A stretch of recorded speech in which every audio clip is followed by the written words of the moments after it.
मला असं वाटत होतं की आपल्या मुलांनी आपली मातृभाषा बदललेली आहे. मी काही मुलांना विचारलं देखील की तुम्ही घरी इंग्लिशमध्ये बोलता का, कारण इतक्या चुका काना, मात्रा, उकार, वेलांटी खूप वेळा सांगितलं तरी देखील मुलांना काही फरक पडत नाही.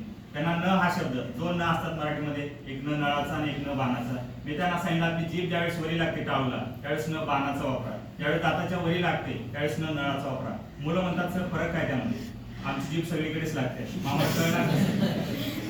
मग मी त्यांना सांगितलं की बाबा हा शेवटचा पर्याय आहे तुला न अचूक लिहिण्यासाठी. याच्यानंतर कुठलाही नियम नाही की न नळाचा कधी लिहायचा आणि न बाणाचा कधी लिहायचा. 10 CBSE ची मुलं अशी काही मुलं होती ज्यांना आम्ही इथं 12 खडीपासून शिकवलेलं आहे, आ पासून इथं शिकवले. त्यांना 2 लाईन नोटबुक सांगितले आणायला शुद्ध लेखन सुधारण्यासाठी. तर इथून त्यांची तयारी करून घ्यावी लागते. याचं कारण काय, तर मुलांना काय वाटतं की मराठी भाषा सोपी आहे आणि सर्वच मुलं सेमी असो, इंग्लिश मीडियम असो किंवा CBSE मराठी भाषेला दुय्यम दर्जा देतात. त्यांना आम्ही होमवर्क दिला त्यावेळी ते म्हणतात की सर सायन्सचा प्रोजेक्ट आहे, मॅथचा प्रोजेक्ट आहे, SSTचा प्रोजेक्ट आहे, मग मराठी कधी करणार. इतक्या चुका मुलांनी पेपरमध्ये केल्या. मग त्या चुका दूर करण्यासाठी मुलांना मी ते अचूक शब्द लिहून दिले.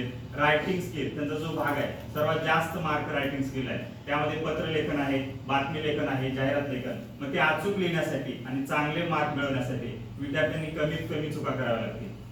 त्यासाठी विद्यार्थ्यांना शब्द लिहून दिले, त्यांची रायटिंग स्किलची तयारी घेतली आहे. पण खास करून 10th इंग्लिश मिडियमची जी मुलं आहेत त्यांचा स्कोर खूप कमी आहे मराठीमध्ये. प्रेझेंटेशन असो किंवा शाब्दिक चुका असो, आणि जास्तीत जास्त चुका मुलांच्या कशात होतात तर काना, मात्रा, उकार, वेलांटी. मुलांचा हाच प्रश्न चुकीचा आहे की सर पहिली वेलांटी दिली काय आणि दुसरी वेलांटी दिली काय, शब्द तर तोच राहणार आहे. पण पाणी या शब्दाला जर पहिली वेलांटी दिली तर त्या पाणीचा अर्थ होतो हात आणि दुसरी वेलांटी दिली तर त्या पाणीचा अर्थ होतो जल. मग एका वेलांटीने एवढा फरक होतो. त्यामुळे मुलांना एवढंच सांगणं माझं, फक्त एवढं एकच वाक्य लक्षात ठेवा, काना, मात्रा, उकार, वेलांटी यावर जास्तीत जास्त लक्ष द्या आणि हे जर तुम्ही केला तर चांगले तुम्हाला मिळेल. धन्यवाद.